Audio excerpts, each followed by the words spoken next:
What's up, guys? This might be the What's up, guys? It's me, 615 Random Goat, until that name gets changed. I just put up a video about why I disagree with the NCAA college football playoff system. And now I'm going to talk about the NFL playoff system just because I can. I brought it up like slightly in that video, so I'm going to talk about it. Okay, here's the thing.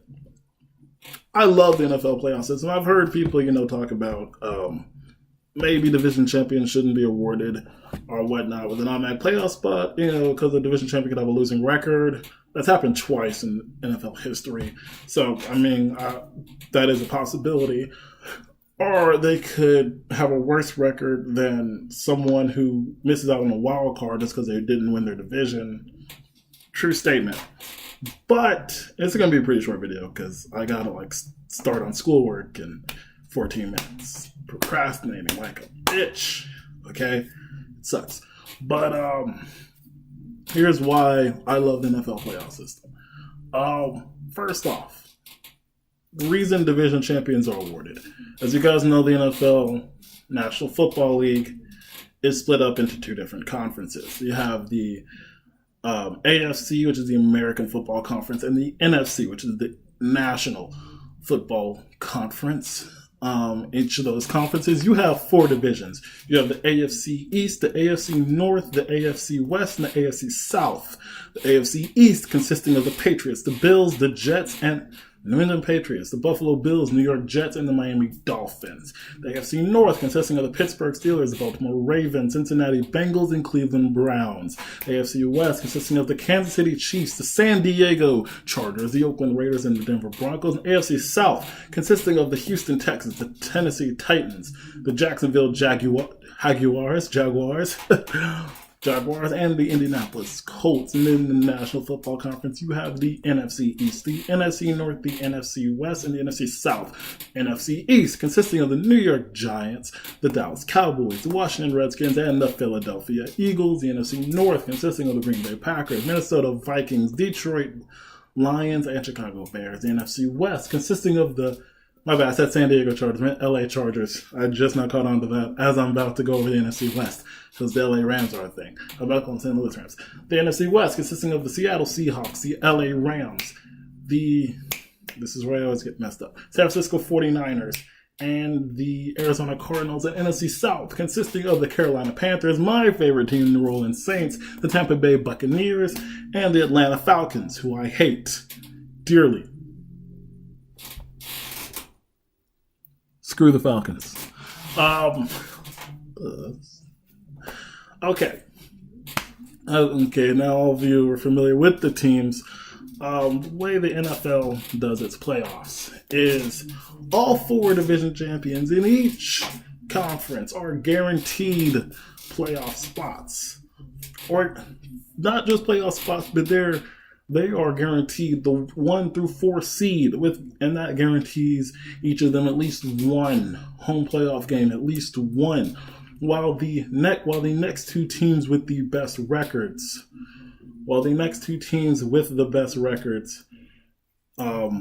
of course, fill out the wild card.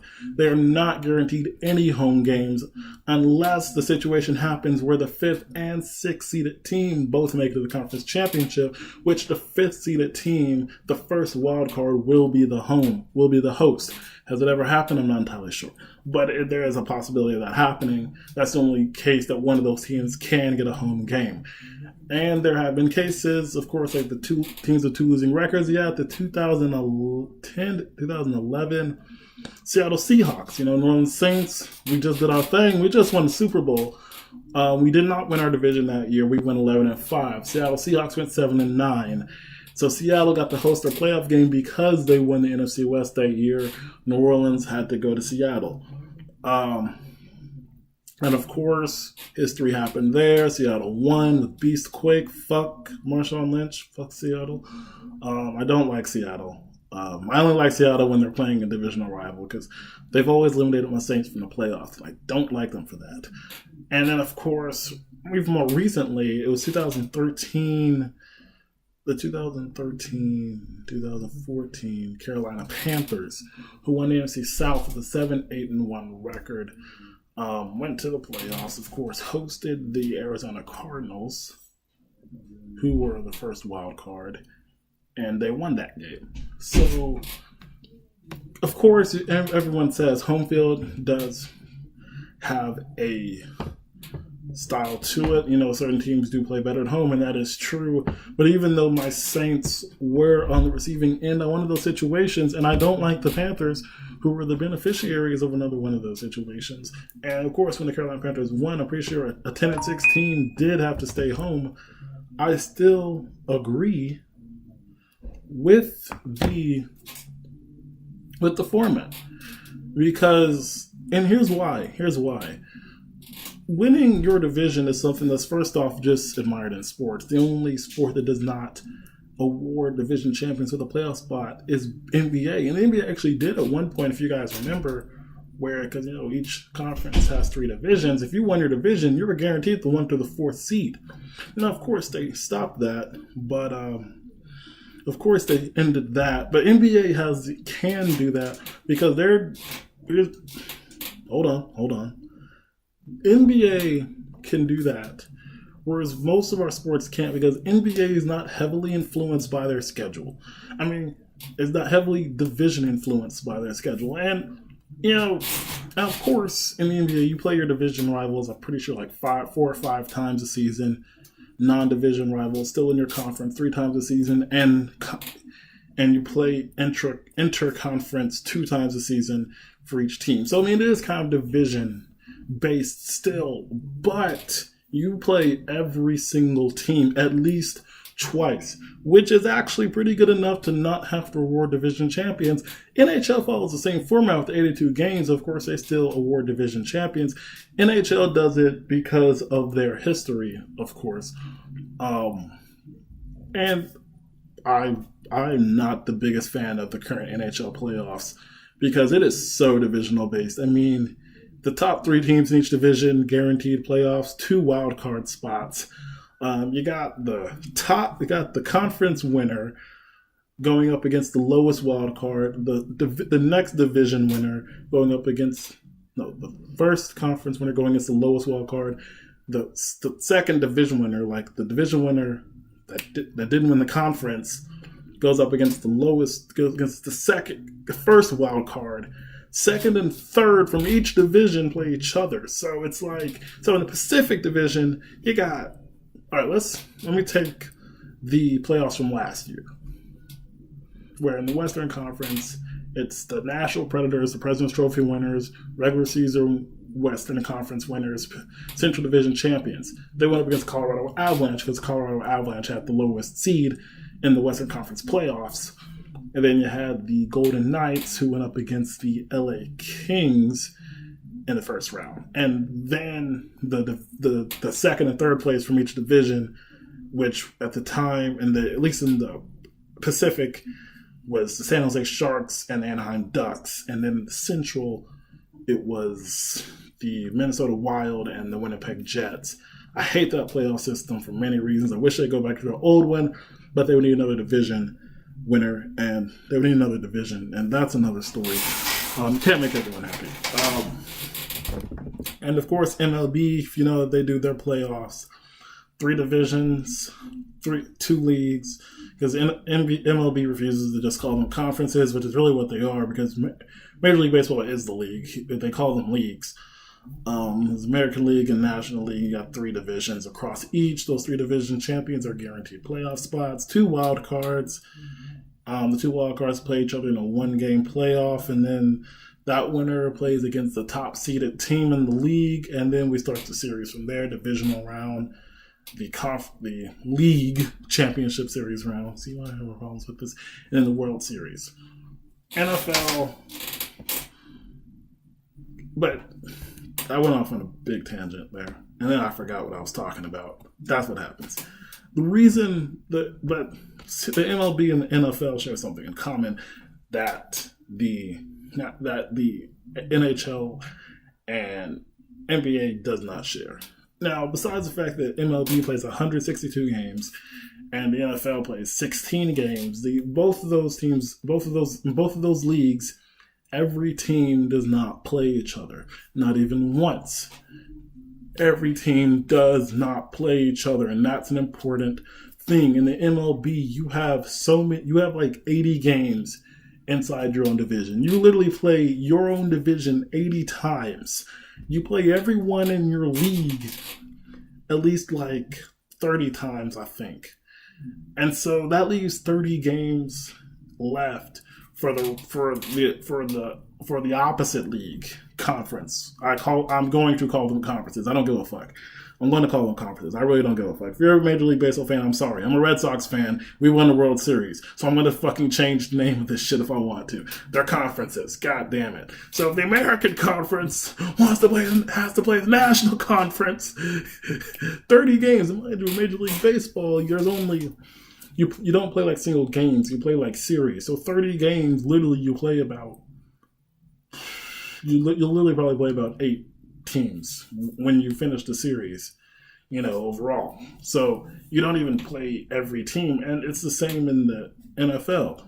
You play a total of 12 games inside your own conference.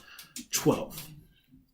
4 that you play another 4 against one division in the other conference, and that division is decided by your own division, and that is where this discussion hits the meat of its principle, where your schedule, not so much in the MLB, on the NFL, definitely your schedule is decided by what division you are in. The NFC South, just because I'm a Saints fan, I'm going to use the NFC South as an example. The NFC South this year has to play the AFC North. That means every single team in the NFC South, the Bucks, the Falcons, the Saints, and the Panthers will play the Steelers, the Bengals, the Ravens, and the Browns. Regardless, they have to play each other. Those 4 teams will meet these 4 teams. The NFC South also has to play the NFC East. It's the division they're playing within their own conference. That means each of those teams, the Bucks, the Saints, the Falcons, and the Panthers, will play the Eagles, the Cowboys, the Redskins, and the Giants. No question about it. Those 4 teams will play those 4 teams in the order of which their schedule decides they play each other. That's already 8 games. These 4 teams from this division have in common. 8 games already. 8. Those 4 teams will play in common. Not only that, but they will play a 2-game series against each other from their own division. That means the Saints will play the Bucks twice, the Falcons twice, and the Panthers twice for a total of 6 games. And it's the same for each of them. The Bucks are going to play the Falcons twice, the Saints twice, and the Panthers twice. The Panthers are going to play each other. You get what I'm saying? So that makes... Hold up. 4, 8, 6. That equals 14 games. These 4 teams will play 14 games exactly alike. They are guaranteed to play the same 14 teams in a year. The same 14 teams, 6 of them being against each other. And the only 2 games they will not play alike will be from teams still inside their own conference, but it will be based on where they finished in their division last year. Of course, since the Saints finished as the NFC South champions, who dat, they will play the other NFC divisional champions, which includes the Vikings and the Rams. The Panthers will be forced to play as I'm trying to remember the division champions from last year. Pretty sure the Packers. The Lions of the Packers. Anyways, them and the Seahawks, and so on. Yeah, it was the Packers and Seahawks, and then the Falcons will play the Lions and the Cardinals, or I think the Cards. Yeah, the Cards, and the Bucks will play the 49ers and the Bears. So those are the only 2 games they don't have alike, but it was still dependent on where they finish in their division. So when your division literally influences who you play, why would it not make sense to award a division champion an automatic playoff spot, regardless of their record? Because not only do they play each other 6 times, but being in your division really decides who you play. And if divisions didn't mean anything in the NFL, if there were no division in the NFL, you would just have 16 randomly scheduled games that really have no algorithm to them. And I mean, it would be fun because you literally wouldn't know who your team's playing until the schedule comes out. But it's like, what the heck? Why are the Saints playing the Patriots and then going to Tennessee to play the Titans? And then for some reason we're playing the Eagles, Rams, Redskins, and Seattle Seahawks, and then we're going to what's this? We're going back to Los Angeles, like the Chargers, huh? You see what I'm saying? So because your division really influences who you play, what your schedule is like, it only makes sense to award division champions an automatic playoff spot. And yes, it sucks when a division champion with a losing record or a record lower than your favorite team makes the playoffs and your favorite team misses out on that second wildcard spot. It sucks. It's life. It happens to all of us. Saints fan, I went through 2-7-9. I went through 3 7-9 seasons in a row. And of course, for the Saints won the Super Bowl, there was a lot of heartbreak before that. I also live in Tennessee, so I'm in Titans country. I also root for my home team, Titans. Yes, it sucks. It really does suck. But it's the way the system is, and it's really not that flawed, to be honest with you. I love it. It adds excitement. It makes sense. While college football really doesn't make sense. So that's my argument to that. And guys, stay fresh. Y'all not gonna like that outro, but you'll get used to it. You'll get used to it.